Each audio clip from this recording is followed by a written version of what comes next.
বর্ষার মৌসুমে সরাসরি সিমেন্টের বস্তা কিনে নিয়ে এসে মাটির উপর রাখছেন, এটা কতটা ঝুঁকিপূর্ণ হতে পারে আপনার জন্য, আপনি কি সেটা জানেন?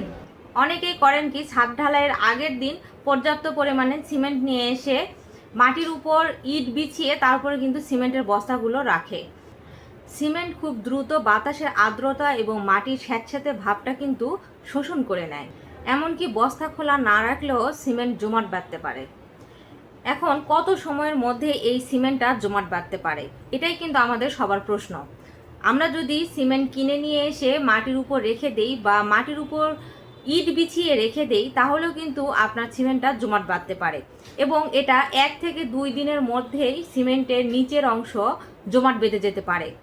যদি পরিবেশ অতিরিক্ত আর্দ্র হয়, ধরে নেন আপনার 2-3 দিন ধরে বৃষ্টি হচ্ছে, তাহলে কিন্তু আপনার 6 থেকে 12 ঘন্টার মধ্যেই এই বস্তার কিছু অংশ আপনার জমাট বেঁধে যেতে পারে এবং বস্তার মধ্যে দলা পাকিয়ে থাকতে পারে। অনেক সময় দেখা যায় সিমেন্টের বস্তায় দলা পাকিয়ে থাকে ছোট ছোট অংশ। তো এই ধরনের সিমেন্টগুলো যদি আপনি ব্যবহার করেন, তাহলে আপনার কি কি ক্ষতি হতে পারে। এই শক্ত হওয়া সিমেন্টগুলো অবশ্যই ব্যবহার অনুপযোগী। এই সিমেন্টগুলো কখনোই আপনি ঢালাই কাজে ব্যবহার করবেন না।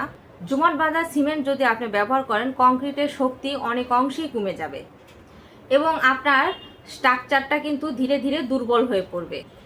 এতে করে আপনি অনেকটাই আর্থিক ক্ষতির সম্মুখীন কিন্তু আপনি হবেন।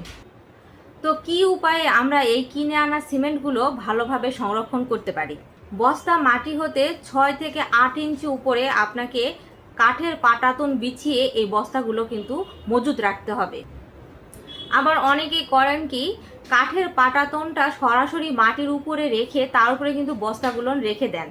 কাঠও মাটির সংস্পর্শে এলে মাটির আর্দ্রতা কিন্তু শোষণ করে, এতেও কিন্তু সিমেন্টের বস্তাগুলো ড্যাম হয়ে যেতে পারে। অবশ্যই তক্তার নিচে 6 থেকে 8 ইঞ্চি যেন গ্যাপ থাকে। পলিথিন অথবা ত্রিপল দিয়ে বস্তাগুলো ভালোভাবে উপরে নিচে চারিপাশে কিন্তু আপনাকে ঢেকে রাখতে হবে, যাতে করে বাতাসের আর্দ্রতা বস্তার ভেতরে কোনোভাবে যেতে না পারে। বস্তাগুলো রাখার সময় অবশ্যই খেয়াল রাখতে হবে দেওয়ালের গা ঘেঁষে যেন না থাকে। তো বন্ধুরা, আপনারা জানতে পারলেন যে বর্ষার সময় কিভাবে আপনারা সিমেন্টের বস্তা বাড়িতে নিয়ে এসে সংরক্ষণ করবেন।